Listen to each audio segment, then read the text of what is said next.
Saudara-saudara yang dikasih, terima kasih banyak oleh karena dari Amerika Serikat bisa mengajar firman Allah dan belajar firman Allah bersama-sama. Itu adalah berkat Tuhan Allah bagi kami. Tanggal 4 bulan Mei, hari Selasa, saya dan Ibu Gembira berangkat dari Makassar ke Amerika Serikat. Kemudian kami naik pesawat total 25 jam. Kemudian sampai di Columbus dengan aman. Kemudian sekarang menyelesaikan diri. Perbedaan waktunya. Kemudian cuacanya, oleh karena cuacanya agak dingin, maka cepat-cepat menyelesaikan diri. Kemudian malam ini saya akan mengajar firman Allah. Oke. 자, mari kita membuka Injil Yohanes pasal 9. Yohanes pasal 9 ayat 1 sampai 12. Injil Yohanes pasal 9 ayat 1 sampai 12. Mari kita membaca bersama-sama. Judulnya Orang yang Buta Sejak Lahirnya. 자, mulai membaca bersama-sama. 1, 2, 3. Waktu Yesus sedang lewat, ia melihat seorang yang buta sejak lahirnya. Murid-muridnya bertanya kepadanya, Rabi, siapakah yang berbuat dosa, orang ini sendiri atau orang tuanya, sehingga ia dilahirkan buta? Jawab Yesus, bukan dia dan bukan juga orang butanya, tetapi karena pekerjaan-pekerjaan Allah harus dinyatakan di dalam dia. Kita harus mengerjakan pekerjaan dia yang mengutus aku selama masih siang. Akan datang malam di mana tidak ada seorang pun yang dapat bekerja. Selama aku di dalam dunia, akulah terang dunia. Setelah ia mengatakan semuanya itu, ia meludah ke tanah dan mengaduk ludahnya itu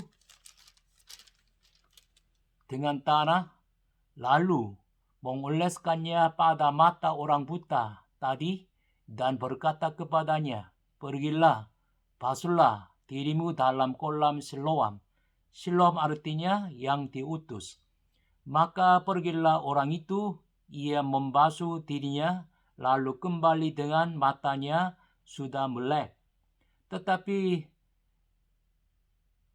tetangga-tetangganya dan mereka yang dahulu mengenal dia sebagai pengemis berkata, bukankah dia ini yang selalu mengemis? Ada yang berkata, benar, dialah ini. Ada pula yang berkata, bukan, tetapi ia serupa dengan dia. Orang itu sendiri berkata, benar, akulah itu. Kata mereka kepadanya, bagaimana matamu menjadi melek? Jamnya orang yang disebut Yesus itu mengaduk tanah, mengoleskannya pada mataku dan berkata kepadaku, pergilah ke Siloam dan basuhlah dirimu. Lalu aku pergi, dan setelah aku membasuh diriku, aku dapat melihat. Lalu mereka berkata kepadanya, di manakah dia? Jawabnya, aku tidak tahu. Amin.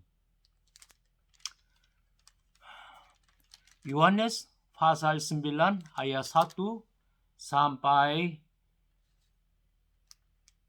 41 ini cerita tentang orang buta sejak lahirnya. Yesus menyembuhkan orang buta sejak lahirnya hari Sabat. 자, Yohanes pasal 9 key sentence adalah ayat 39.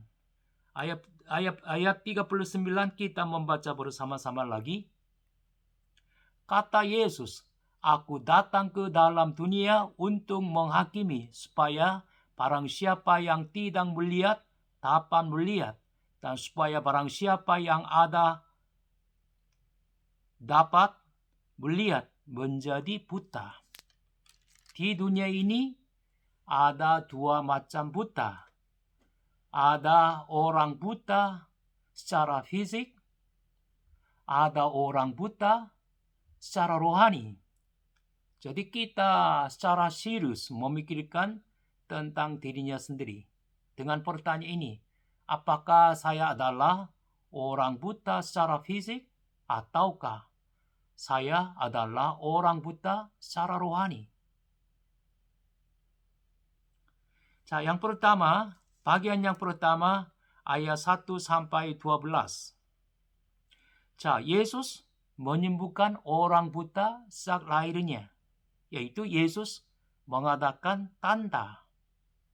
Melalui tanda itu, Yesus usulkan kepada kita, siapakah Yesus? Yang pertama, siapakah Yesus? Yang kedua, siapakah betul-betul adalah orang buta? Banyak orang berpikir bahwa secara fisik, seseorang yang tidak bisa melihat dengan mata manusia, orang itu disebut orang buta. Tapi Yesus sekarang di dalam teks ini berbicara secara rohani. Orang yang belum menyadari dosa sendiri adalah orang buta sejak lahirnya. Secara rohani. Misalnya, Kristen KTP adalah orang buta secara rohani. Walaupun secara teratur pergi ke gereja atau secara rutinitas pergi ke gereja, tapi masih belum mengenal Yesus secara pribadi, yaitu orang yang belum dilahirkan kembali oleh Roh Kudus dengan Injil yang murni, bisa disebut sebagai orang buta secara rohani. Melalui menyembuhkan orang buta sejak lahirnya, Yesus bertanya dua macam pertanyaan kepada kita. Siapakah Yesus? Kemudian, siapakah betul-betul orang buta? Jadi, Yesus menyembuhkan orang buta sejak lahirnya, kemudian mau mengajar bahwa sebelum kita percaya kepada Tuhan Yesus, waktu kita percaya kepada Yesus sebagai Kristen KTP, walaupun secara rutinitas pergi ke gereja, tapi masih belum dilahirkan kembali oleh Roh Kudus dengan Injil, sebenarnya kita semuanya adalah orang buta secara rohani. Maka melalui tanda itu, Yesus menginsafkan buta kita. Menginsafkan bahwa kita adalah orang buta secara rohani. Kemudian, melalui ayat 1-2, saya membaca lagi. Waktu Yesus sedang lewat, ia melihat seorang yang buta sejak lahirnya. Murid-muridnya bertanya kepadanya, Rabi, siapakah yang berbuat dosa? Orang ini sendiri atau orang tuanya? Sehingga dilahirkan buta. Jawab Yesus, bukan dia dan bukan juga orang tuanya. Tetapi karena pekerjaan-pekerjaan Allah harus dinyatakan di dalam dia. Pertanyaan murid-murid Yesus kepada Yesus ini berasal dari ajaran karma. Karma artinya keadilan balas jasa dalam dunia.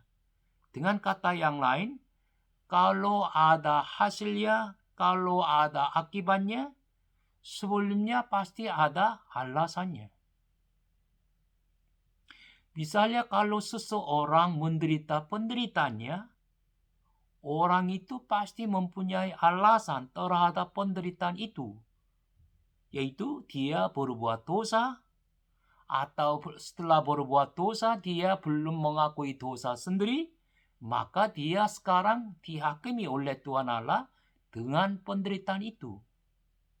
Ini adalah karma. Misalnya di dunia ini, sebagai seorang pengemis, hidup sangat miskin sambil mengemis setiap hari. Mengapa? Di dunia yang lalu, dia berbuat dosa. Dia berbuat kejahatan yang luar biasa. Maka di dunia ini dia sebagai pengemis menderita penderitaannya.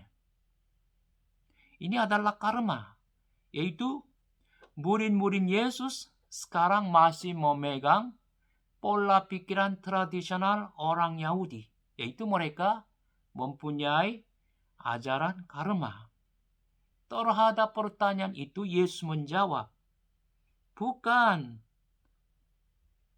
oleh karena orang butanya berbuat dosa, bukan orang tua orang butanya yang berbuat dosa, tapi pekerjaan-pekerjaan Allah dinyatakan di dalam Dia.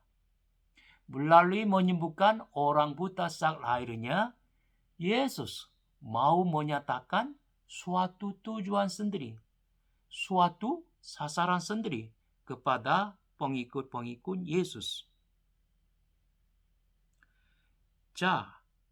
Melalui menyembuhkan orang buta sejak lahirnya, melalui orang buta sejak lahirnya, Tuhan Allah mau menyatakan pekerjaan-pekerjaan Allah. Kalau begitu, kita juga bisa berpikir seperti ini. Mengapa Tuhan Allah memanggil kita? Mengapa Tuhan Allah memilih kita? Mengapa Tuhan Allah mengantar kita ke sekolah ini? Mengapa Tuhan Allah mendukung kita maka bisa berkuliah di STT, bisa berkuliah di universitas umum, atau sebagai calon hamba Tuhan boleh mendapat disiplin di tempat ini?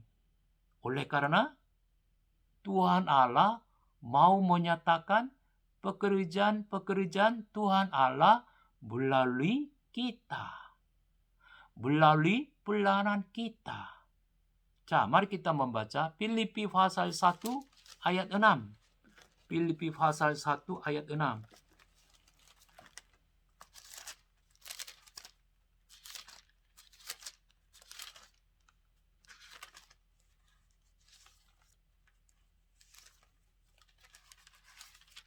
Filipi pasal 1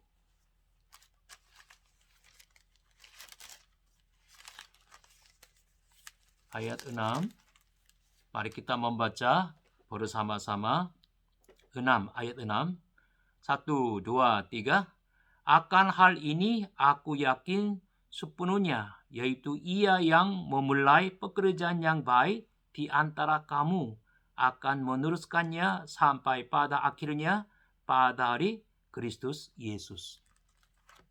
Yaitu Tuhan Allah memanggil saudara-saudara, Tuhan Allah memilih saudara-saudara, kemudian menggerakkan hati saudara-saudara dengan firman Allah. Di dalamnya pasti ada termasuk pekerjaan-pekerjaan Tuhan Yesus. Yaitu dalam rencana Tuhan Allah mau bekerja di dalam hati saudara-saudara untuk menyatakan pekerjaan-pekerjaan Tuhan Allah. Kalau begitu, kita menjadi orang Kristen, kita sekarang mendapat disiplin, kita sudah diselamatkan, sudah dilahirkan kembali, sudah dibenarkan. Dalamnya pasti ada pekerjaan-pekerjaan Tuhan Allah yang harus dinyatakan. Dalam doa, dalam belajar firman Allah, kita perlu menyadari fakta ini dengan sungguh-sungguh. Kemudian pada dasarnya semua macam penyakit yang berasal dari dosa-dosa kita. Oleh karena kita mendapat maut oleh karena dosa-dosa kita. Kemudian melalui Adam, dosa masuk ke dalam dunia ini, Tuhan Allah langsung mengatakan perjanjian Tuhan Allah atau rencana Tuhan Allah melalui Kejadian pasal 3 ayat 15, yaitu melalui keturunan perempuan, yaitu melalui Mesias, melalui Kristus. Tuhan Allah melakukan rencana keselamatan Tuhan Allah untuk orang berdosa. Kalau begitu, melalui orang buta sejak lahirnya. Tuhan Allah mau menyatakan apa? Menurut teks hari ini, melalui orang buta sejak lahirnya, Tuhan Allah mau menyatakan pekerjaan-pekerjaan Tuhan Allah. Dengan kata yang lain, ayat 39. Tuhan Allah membuat barang siapa yang tidak melihat dapat melihat, dan barang siapa yang dapat melihat menjadi buta. Untuk hal ini Yesus datang ke dunia ini. 자, menurut ayat 39, barang siapa yang tidak melihat dapat melihat. 자, barang siapa yang tidak melihat menunjukkan siapa? Secara fisik bukan orang buta, tapi belum menyadari dosa-dosa sendiri. Ini adalah orang yang tidak melihat secara rohani, tapi melalui Injil. Mereka terbuka secara rohani, kemudian bisa mulai melihat. Kemudian, barang siapa yang dapat melihat, ini menunjukkan siapa? Orang yang bukan orang buta secara fisik, maka mereka yakin dan percaya bahwa mereka tetap bisa melihat. Sebenarnya mereka orang buta secara rohani, oleh karena hatinya tinggi, maka dengan rendah hati mereka tidak datang kepada Yesus, tidak menerima Yesus sebagai juru selamatnya, sehingga mereka adalah orang buta secara rohani. 자, kemudian ayat 4, ayat 5. Kita harus mengerjakan pekerjaan Dia yang mengutus aku selama masih siang. Akan datang malam, di mana tidak ada seorang pun yang dapat bekerja. Selama aku dalam dunia, akulah terang dunia. 자, di sini ada siang dan malam. Siang berarti apa? Yesus berada di dunia ini, waktunya adalah siang. Kemudian, Yesus disalibkan di atas kayu salib, kemudian dikuburkan, ini menunjukkan malam. Dengan kata yang lain, waktu siang kita bisa bekerja. Waktu malam kita tidak bisa bekerja. Dengan sikap itu, kita harus bekerja. Atau secara historikal, kita pasti menghadapi zaman yang terakhir yang tidak bisa bekerja, tidak bisa menginjili, tidak bisa mengajar Injil. Maka kita perlu menyadari waktunya.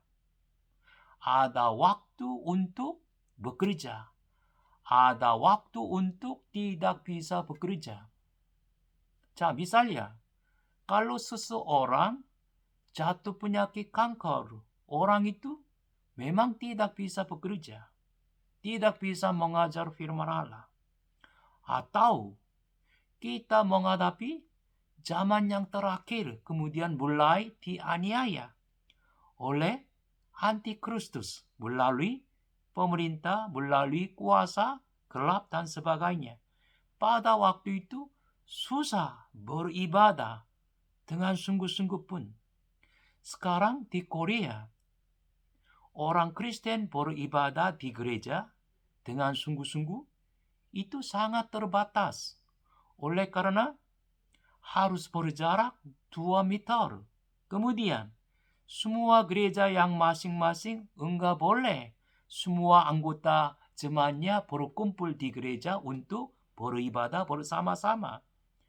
Hanya 10% saja, hanya 20% saja dari total anggota jemaat gerejanya boleh hadir kebaktian. Orang-orang yang lainnya di rumah sendiri perlu ibadah online. Kita sudah mengalami waktu yang susah bekerja, waktu susah beribadah dengan bebas. Jadi waktu kita masih muda, waktu kita masih semangat, waktu kita kondisinya baik untuk melayani, kita berusaha melayani pelayanan Tuhan Allah dengan sungguh-sungguh. Kita berkuliah dengan sungguh-sungguh. Kita menginjili, kita mengajar firman Allah dengan sungguh-sungguh. Oleh karena pasti datang waktu untuk susah berkuliah, susah mengajar firman Allah, susah menginjili, susah beribadah. Kemudian ayat 6, ayat 7. Setelah ia mengatakan semuanya itu, ia meludah ke tanah dan mengaduk ludahnya itu dengan tanah, lalu mengoleskannya pada mata orang buta tadi, dan berkata kepadanya, pergilah, basuhlah dirimu dalam kolam Siloam. Siloam artinya yang diutus. Maka pergilah orang itu, ia membasuh dirinya, lalu kembali dengan matanya sudah melek. Pertama kali membaca teks ini, wah, kami agak heran. Atau berpikir bahwa, wah, mengapa Tuhan Yesus menyembuhkan orang buta sejak lahirnya dengan cara yang kotor? Coba memikirkannya.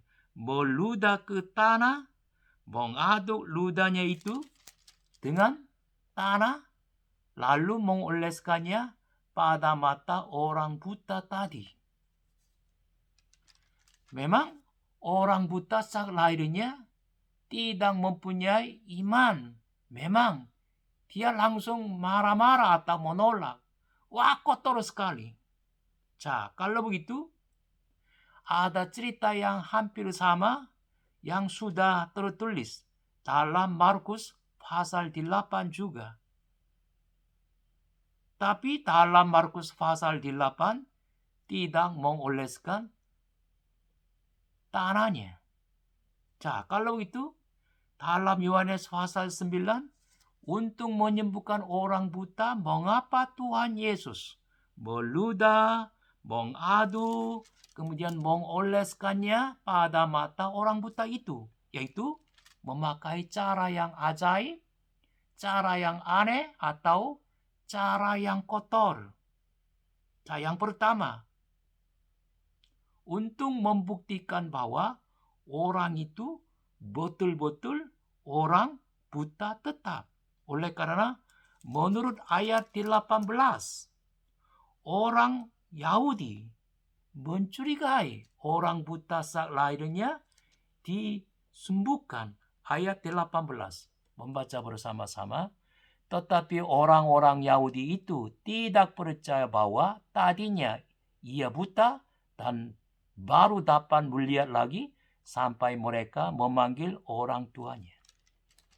Jadi Tuhan Allah membuktikan bahwa dia adalah betul-betul orang buta sejak lahirnya.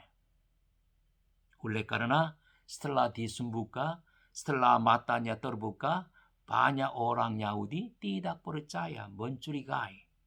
Yang kedua,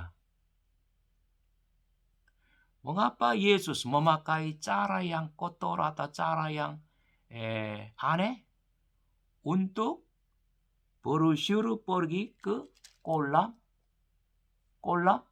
Siloam? Siloam artinya apa? Menurut teks ini, Siloam artinya yang diutus. Yang diutus. Siapakah Yesus? Yesus adalah orang yang diutus. Orang yang diutus oleh Tuhan Allah. Kalau itu Yesus adalah Siloam. Yesus adalah Siloam yang diutus oleh Tuhan Allah. Dalam Yohanes, Yesus adalah orang yang diutus. Yesus adalah orang yang diutus sekitar 40 kalinya sudah dipakai dalam Yohanes. Jadi Yohanes mementingkan Yesus sebagai orang yang diutus oleh Tuhan Allah. 자, 요한에서 pasal 5, pasal 6, pasal 7, pasal 8. 자, secara pribadi coba membaca ya. 자, 요한에서 pasal 5 ayat 23, 24, 30, 33, 36, 37, 38. 요한에서 pasal 6 ayat 29, 39, 44, 57. Yohanes pasal 7 ayat 16, 18, 28, 29, 33. Yohanes pasal 8 ayat 16, 18, 26, 29, 42. Seperti ini dalam Yohanes, Yesus adalah orang yang diutus oleh Tuhan Allah sebanyak 40 kalinya dipakai. Ini mementingkan apa? Yesus adalah anak Tuhan Allah yang diutus oleh Tuhan Allah.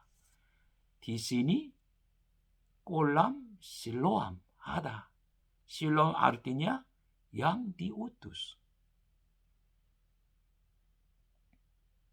Jadi melalui hal ini kita bisa menyadari bahwa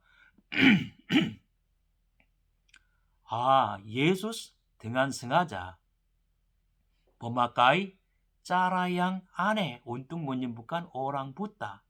Oleh karena melalui itu Yesus suruh pergi ke kolam Siloam, yaitu Siloam artinya yang diutus. Jadi melalui pergi ke kolam Siloam, Yesus mau menyatakan dirinya sendiri sebagai orang yang diutus oleh Tuhan Allah. Kemudian, yang ketiga, mengapa Yesus memakai cara yang aneh untuk menyembuhkan orang sakit? Tujuannya membuat kita semuanya adalah orang buta secara rohani.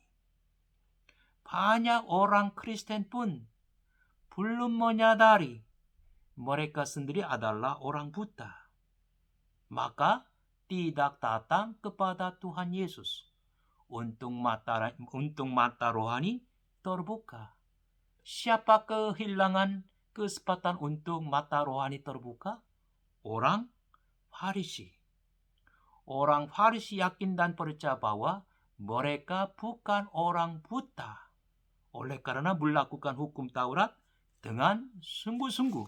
Tapi mereka hanya memahami hukum Taurat secara harfiah. Mereka sudah mengenal nubuat-nubuat nabi-nabi yang dilakukan dalam perjanjian lama. Tapi betul-betul Mesias yang dibuat oleh nabi di dalam perjanjian lama dinyatakan dirinya sendiri di depan mereka. Mereka adalah orang buta secara rohani, maka tidak bisa menyadari Yesus sebagai Mesias, sebagai Kristus. Maka mereka akhirnya menyalibkan Yesus di atas kayu salib. Sebenarnya sebelum kita percaya kepada Yesus, sebelum kita bertemu dengan Yesus secara pribadi, sebelum kita dilahirkan kembali oleh Roh Kudus dengan Injil secara rohani, kita semuanya adalah orang buta secara rohani. Kita harus menyadari fakta ini secara serius.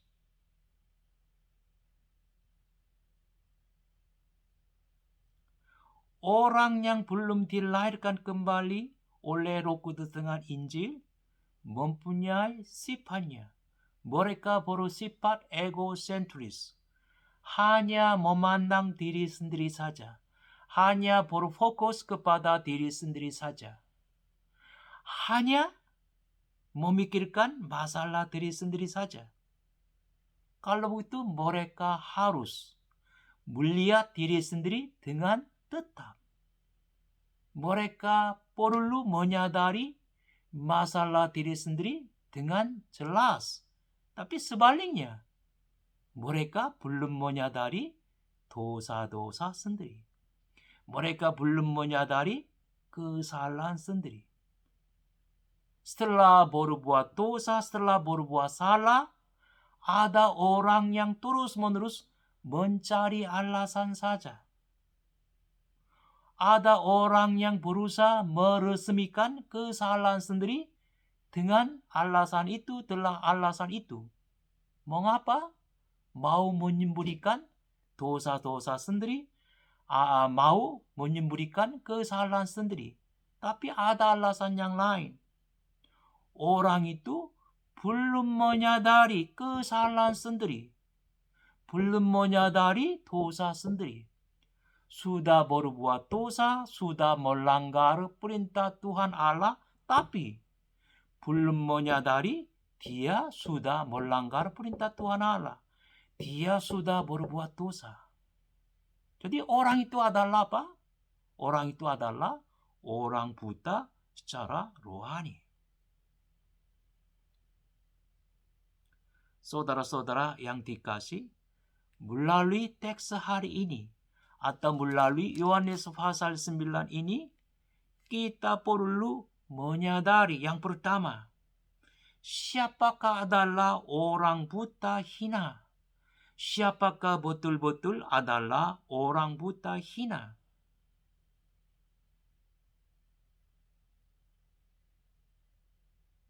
Yang kedua, orang buta secara rohani pergi ke kolam Siloam dan membasuh dirinya sendiri. Ini artinya apa? Orang buta secara rohani pergi ke kolam Siloam. Kemudian Siloam ini menunjukkan siapa? Siloam artinya yang diutus, yaitu Yesus yang diutus oleh Tuhan Allah. Maka orang buta secara rohani harus pergi kepada Yesus yang menjadi Siloam. Maka secara pribadi bertemu dengan Yesus. Menerima Yesus sebagai Mesias. Percaya Yesus sebagai Kristus. Maka mereka dilahirkan kembali secara rohani. Pada waktu itu mata rohani mereka terbuka. Sehingga bisa melihat hal-hal secara rohani. Bisa memahami perkataan-perkataan Yesus secara rohani. Sekarang kita perlu memikirkan kebutaan kita secara serius. Di antara orang-orang Kristen, di antara orang-orang yang mendapat disiplin di sekolah kami, kadang-kadang saya berpikir bahwa dia sudah di antara sekolah kami, sekarang berkuliah, sekarang mendapat disiplin pun. Tapi mata rohaninya masih belum terbuka luas. Masih secara rohani orang buta. Oleh karena waktu saya melihat pola pikiran mereka, masih pola pikiran non-Kristen. Hampir sama dengan pola pikiran non-Kristen. Ini artinya apa? Masih mata rohaninya belum terbuka. Kemudian Yohanes pasal 9 ayat 13-14. Membaca bersama-sama 13-14.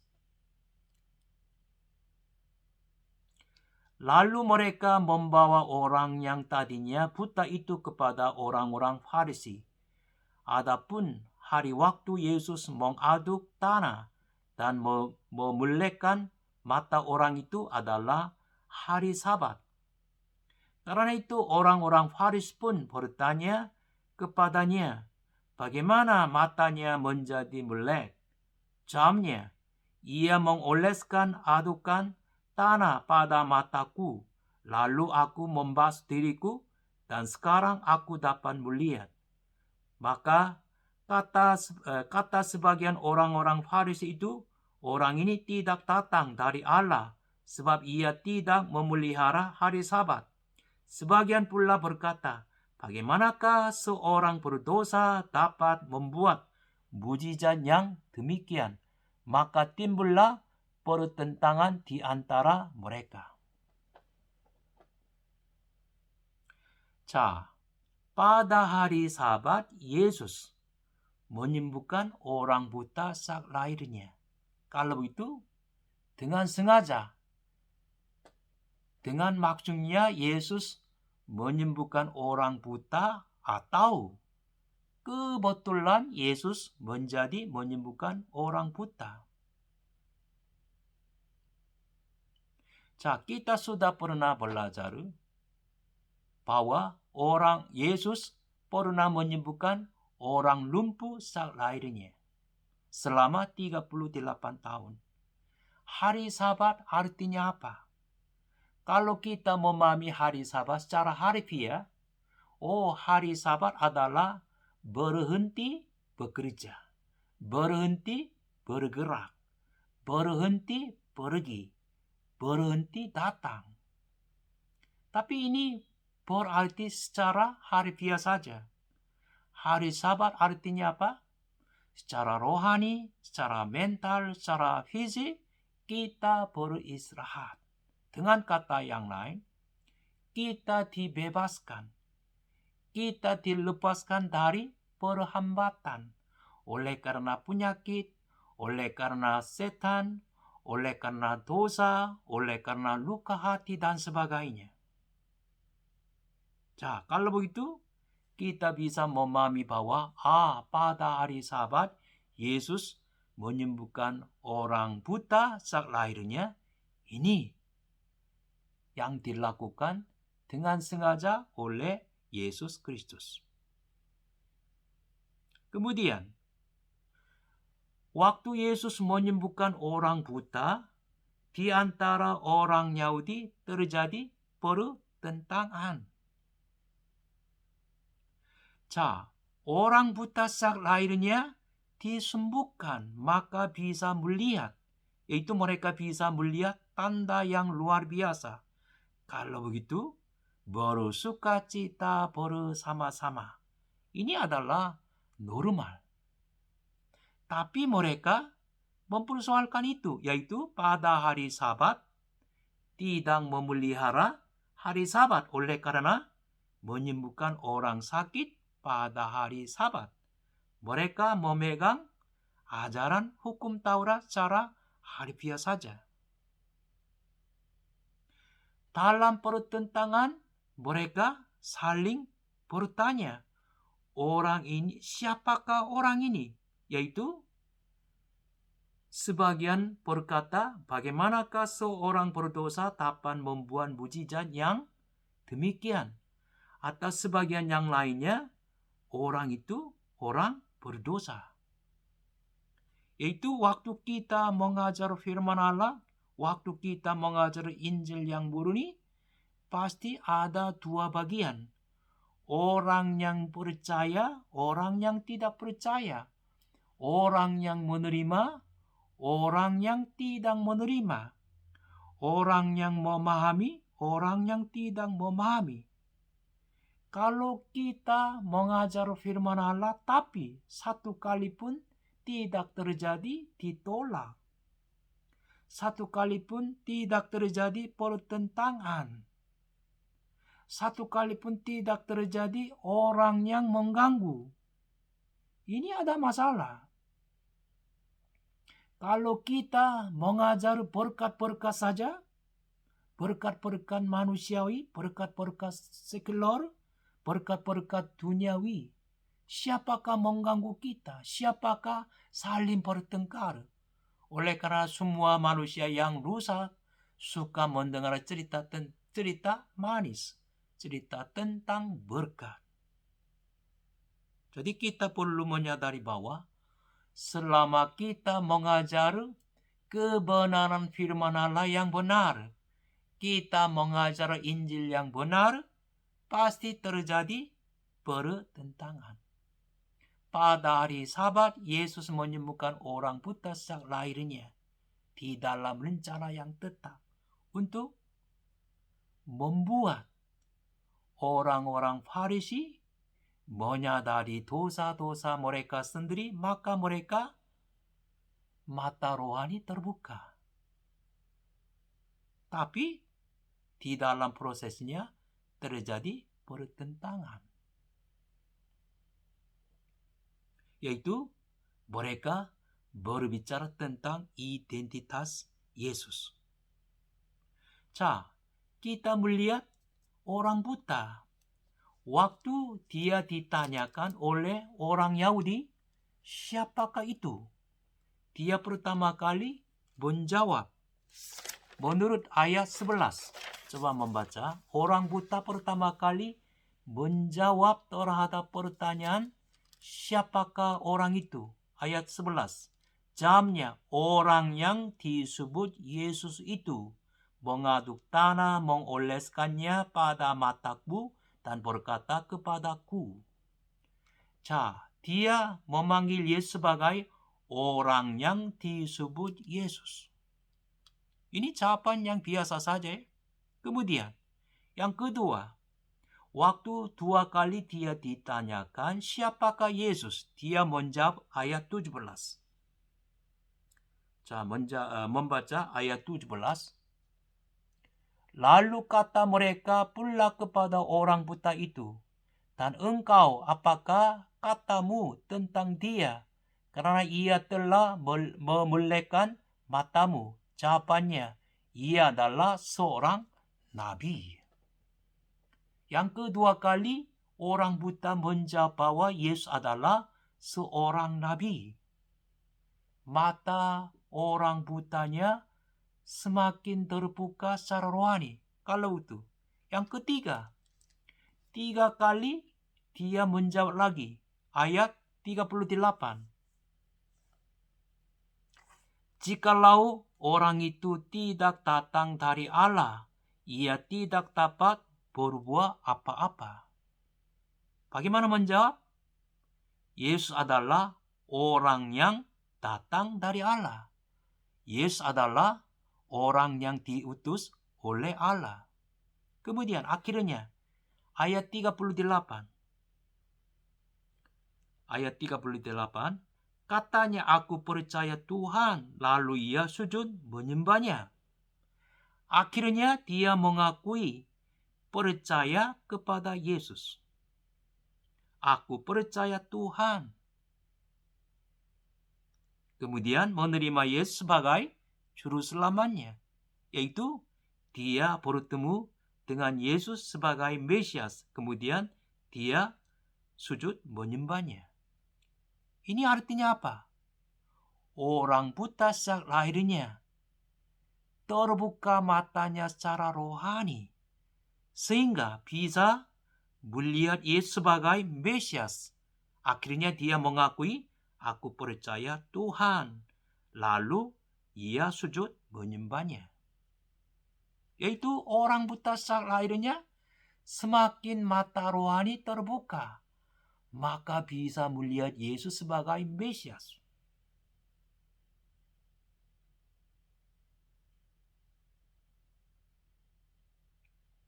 Setelah orang buta sejak lahirnya mulai melihat secara fisik dan secara rohani,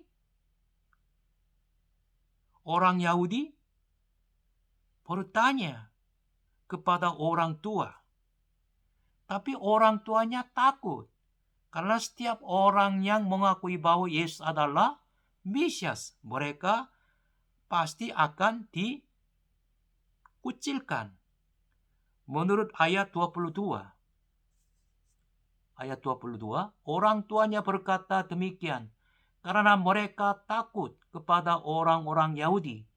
Sebab orang-orang Yahudi itu telah sepakat bahwa setiap orang yang mengaku dia sebagai Mesias akan dikucilkan. Orang yang percaya Yesus sebagai Mesias dikucilkan. Orang yang dikucilkan artinya apa? tidak boleh berhubungan dengan orang-orang yang lain. Kemudian diperlakukan sebagai orang asing, diperlakukan sebagai anjing. Siapakah mengalami penderitaan seperti ini? Orang yang mengakui bahwa Yesus adalah Mesias. Pada zaman Perjanjian Baru, orang-orang yang percaya kepada Yesus mempertaruhkan jiwanya kepada penginjilan, yaitu Yesus adalah Mesias.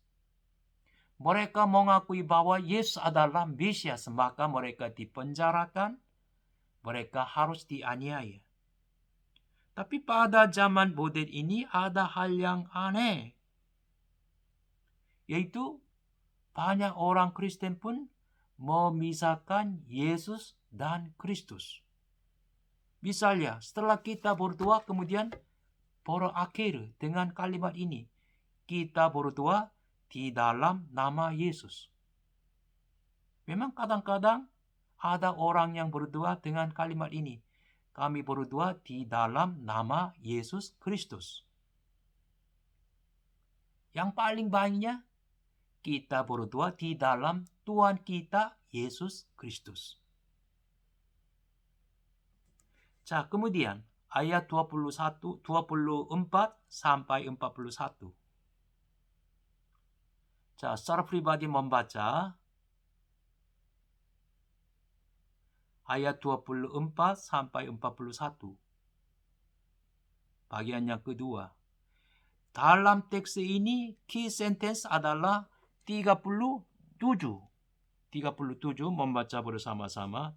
37.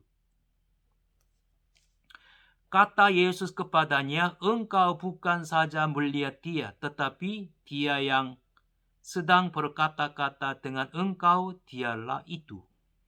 Dia yang sedang berkata-kata dengan engkau, dialah itu. Dengan kata yang lain, Yesus adalah Mesias. Jadi teks ini mau menyatakan bahwa Yesus adalah Mesias. Ayat 24 sampai 27 membaca bersama-sama. Ayat 24 sampai 27. Sudah siap? Oke. 1, 2, 3. Lalu mereka memanggil sekali lagi orang yang tadinya buta itu dan berkata kepadanya, katakanlah kebenaran di hadapan Allah. Kami tahu bahwa orang itu orang berdosa. Jawabnya, apakah orang itu orang berdosa? Aku tidak tahu, tetapi satu hal aku tahu, yaitu bahwa aku tadinya buta dan sekarang dapat melihat. Kata mereka kepadanya, apakah yang diperbuatnya padamu? Bagaimana ia memelekkan matamu? Jawabnya, telah kukatakan kepadamu, dan kamu tidak mendengarkannya. Mengapa kamu hendak mendengarkannya lagi? Barangkali kamu mau menjadi muridnya juga? Di sini kita perlu memperhatikan 2 poin. Yang pertama, orang Farisi tanya tentang caranya. Ayat 26. Coba lihat 26. Kata mereka kepadanya, apakah yang diperbuatnya padamu? Yang pertamanya, apakah yang diperbuatnya padamu? Yang keduanya, bagaimana ia memelekkan matamu? Di sini orang Farisi tanya tentang caranya. Yaitu, mengapa pada hari Sabat bekerja? Mengapa hari Sabat melanggar aturannya melalui bekerja? Yaitu ini adalah maksud orang Farisi. Maka mereka pertama kali bertanya, apakah yang diperbuatnya padamu? Kemudian yang keduanya, bagaimana ia memelekkan matamu? Yang kedua, waktu orang buta saat lahirnya ditanyakan, bagaimana kamu bisa menjadi melihat? Pada waktu itu, orang tuanya diantar kemudian ditanyakan, tapi dia takut karena bisa dikucilkan. Maka menyerahkan jawabannya kepada anak sendiri. Tapi di dalam teks ini, orang butanya dengan berani menjawab. Misalnya ayat 27. Jamnya telah kukatakan kepadamu dan kamu telah mendengarkannya. Mengapa kamu hendak mendengarkannya lagi? Barangkali kamu mau menjadi murid-muridnya juga. Di dalam teks ini, orang buta saat lahirnya ditanyakan, kemudian sedikit pun tidak bimbang-bimbang, sedikit pun tidak ragu. Dia langsung menjawab. Dia dengan berani menjawab. Yaitu B. Barangkali kamu mau menjadi murid-murid juga. Di dalam kalimat ini sudah termasuk keputusan atau keberanian orang buta saat lahirnya. Misalnya di dalam hati orang buta itu sudah memutuskan bahwa saya tetap mau menjadi pengikut Yesus. Maka orang buta secara manusia tidak takut sedikit pun. Dia dengan berani menjawab. Kita perlu belajar ajaran rohani dari orang buta itu. Setelah orang buta itu mata rohani terbuka. Setelah dia bertemu dengan Yesus secara pribadi melalui kesembuhannya. Setelah dia mengakui Yesus sebagai Mesias, dia menjadi berani terhadap pertanyaan-pertanyaan apapun. Dia dengan berani menjawab, saya sudah memutuskan mengikut Yesus sebagai Mesiasku. Walaupun saya dikucilkan, maka mengalami kesulitan pun, saya pasti akan mengikut Yesus.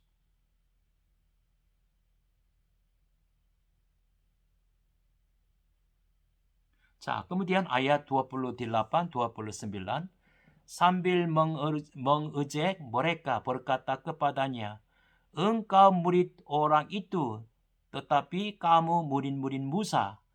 Kami tahu bahwa Allah telah berfirman kepada Musa, tetapi tentang dia itu kami tidak tahu dari mana ia datang. Yesus menyembuhkan orang buta saat lahirnya. Melalui mujizat itu, melalui tanda itu, Yesus mau menyatakan siapakah Yesus. Siapakah adalah betul-betul orang buta. Melalui kolam Siloam, Yesus mau menyatakan bahwa saya adalah orang yang diutus oleh Tuhan Allah sebagai Mesias. Tapi orang Yahudi, mereka sudah melihat orang buta saat lahirnya bisa melihat. Namun demikian, mereka masih belum mengenal Yesus. Yesus datang dari mana? Mereka sudah melihat mujizat yang diadakan oleh Yesus, yaitu orang buta saat lahirnya bisa melihat. Tapi masih belum tahu, masih belum menyadari siapakah Yesus, yaitu Yesus yang datang dari Tuhan Allah. Ini menunjukkan apa? Ini orang Yahudi begitu jahat. Orang Yahudi begitu keras kepala. Orang yang keras kepala dan jahat susah bertemu dengan Yesus. Susah menyadari tujuan kedatangan Yesus. Susah menyadari Injil murni secara pribadi. Jadi kita perlu keras kepalanya dipatahkan. kita, kesombongan kita harus dipatahkan. Kita perlu menjadi sopan. Kita perlu menjadi rendah hati. Pada waktu itu, melalui kepercayaan kepada Yesus, mata rohani kita terbuka.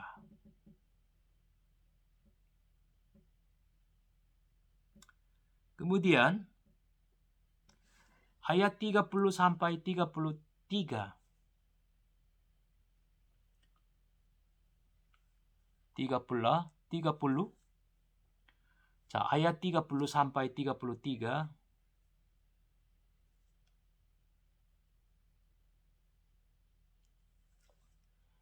Satu, dua, tiga. Jawab orang itu kepada mereka, aneh juga bahwa kamu tidak tahu dari mana ia datang, sedangkan ia telah memelekan mataku. Kita tahu bahwa Allah tidak mendengarkan orang-orang berdosa, melainkan orang-orang yang saleh dan yang melakukan kehendaknya. Dari dahulu sampai sekarang tidak pernah terdengar bahwa ada orang yang memelekan mata orang yang lahir buta. Jikalau orang itu tidak datang dari Allah, ia tidak dapat berbuat apa-apa. Ini perkataan orang buta yang sudah sembuh.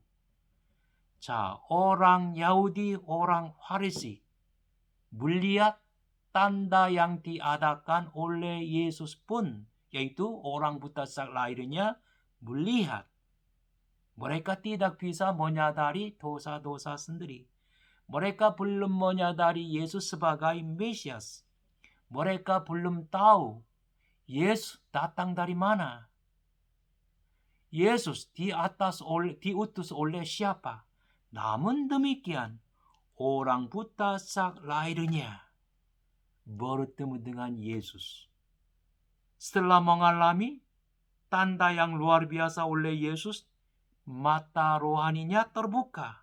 Maka dia mengakui bahwa Yesus adalah Tuhan. Kemudian sujud menyembahnya. Melalui orang buta, Tuhan Yesus melalui orang Farisi.